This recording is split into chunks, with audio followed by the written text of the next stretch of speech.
Il existe chez nous une idée fausse selon laquelle, si je ne suis pas quelqu'un qui fait du mal, que je ne commets pas d'acte de tyrannie, alors je ne suis alors pas responsable de ce qu'il se passe. Alors disons qu'il y a une injustice quelque part, qu'on opprime des gens.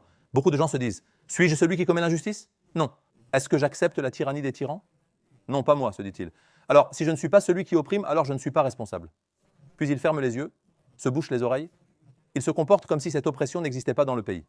Je tiens à souligner cela, mes chers frères. Allah n'a pas seulement interdit de commettre des injustices. De même qu'Allah a interdit l'oppression, il a également interdit tout ce qui suit, cautionner l'oppresseur, le soutenir, garder le silence face à lui, l'applaudir et fermer les yeux à ses actes de tyrannie. Voyez, dans la sourate Hud, notre Seigneur le Tout-Puissant s'adresse d'abord à notre prophète. Fastaqim kama umirta wa man taba ma'aka. Toi et ceux qui se repentent avec toi, ceux qui ont la foi, soyez droits comme on vous l'a ordonné. Et ne transgressez pas et ne dépassez pas vos limites.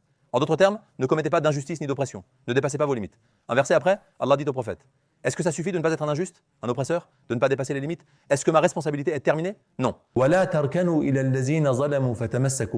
Allah exalté soit-il dit de ne pas s'incliner devant les tyrans, sinon le feu vous atteindra aussi. Autrement dit, ne pas être un tyran n'est pas suffisant pour vous sauver du feu. De la même façon que tu n'es pas un despote, tu ne dois pas soutenir ceux qui le sont. Ne sois pas à leur côté. Comment les salafs ont compris ce verset? Ne soyez pas avec les oppresseurs, sinon le feu vous atteindra. L'imam Maverdi, à partir des exégèses de tous les salafs, nous transmet 4 interprétations. Premièrement, ne penchez pas vers les oppresseurs. Deuxièmement, ne vous rapprochez pas des oppresseurs. Troisièmement, ne tolérez pas leurs agissements. Quatrièmement, ne vous désavouez pas d'eux seulement dans votre intérieur, mais aussi par vos actes, c'est-à-dire ne soyez pas muets et aveugles lorsqu'ils font le mal. Ne faites pas cela.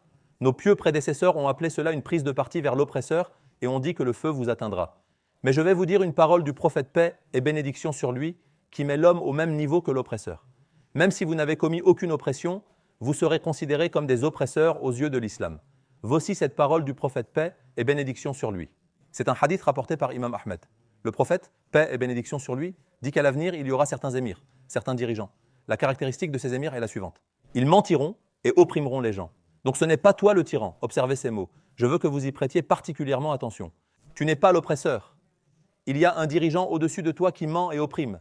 Le prophète paix et bénédiction sur lui a dit « Quiconque confirme leurs mensonges et les aide dans leur oppression n'est pas des miens et je ne suis pas des leurs. » Et il dit que quand j'attendrai au bord du bassin de Kefser, cette personne ne pourra pas non plus venir à moi.